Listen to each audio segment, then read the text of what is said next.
Now we're going to look at fitting what they refer to as a non-CPU lens, which is effectively with Nikon's one of these manual focus lenses. Now optically these are absolutely amazing pieces of equipment, and a lot of photographers actually prefer the optics in the manual focus lenses to the autofocus, much more modern lenses. Now,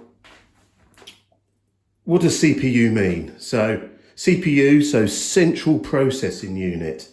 So obviously this being a manual lens doesn't have any computer parts. Okay, so how do we make this camera know what lens we're putting on it? Because with this lens, we have lots and lots of contacts here that link up to these contacts. So when we put this lens on, the camera knows that this is a 50mm 1.8 lens.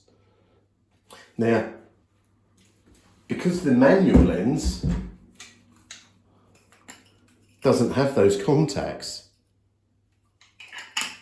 the camera is going to be in the dark. So how do we go about this?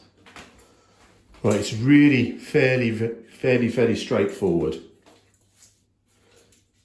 Now, the first thing you do is you select menu.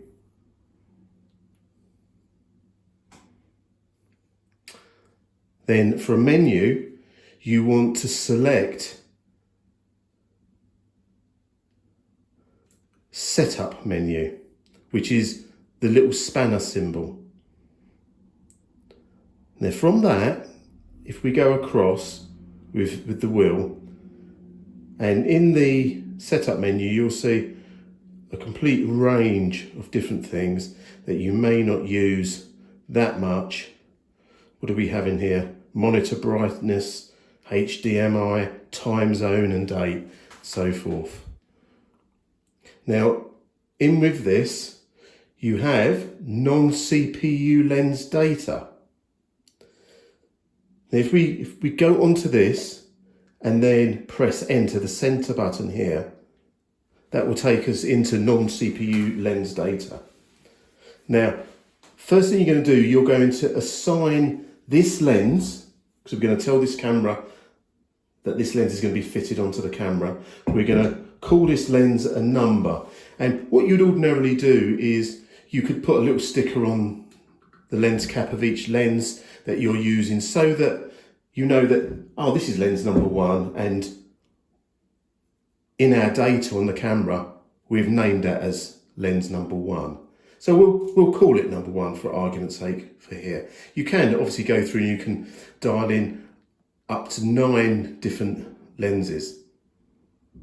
So all you need to do is very straightforward. All we're going to do is we're going to select the focal length. Now, if we look on this lens is a 200mm f1.4. So that means that the aperture has a maximum aperture at its widest setting of f4. So focal length, if we just scroll through, and you will find these are all the different length lenses that Nikon have actually manufactured. So we'll keep on going until we get to 200. We then go down to the next section with maximum aperture, and just using this wheel, and it was, as we said here, maximum aperture is f4. So we'll just go again all the way through until we get to f4, and then from there we must go up to where it says done. Now don't at this point click this center button, because that won't actually input that information that you've selected. What you need to do is go down to this button down here that says OK. It says OK here, So we need to press the OK button. Okay? Now, when we put in, if we can come out of this on the menu, now when we take off the lens and we fit a non-CPU lens, and one of the advantages of these, buying these older manual lenses, is that you get these, like I said, these great optics at a fraction of the price. And especially the bigger, longer lenses are so good in comparison. I mean, this being a 200mm lens, it's quite a short lens, really, and very, very, very good quality, all metal construction.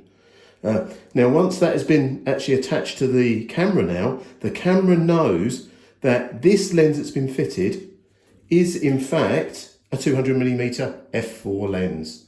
So now, instead of using the front wheel and the rear wheel, so the rear wheel on the Nikons are for your shutter speeds, as you can see here, and the front wheel is usually for your aperture, but an aperture with these autofocus lenses.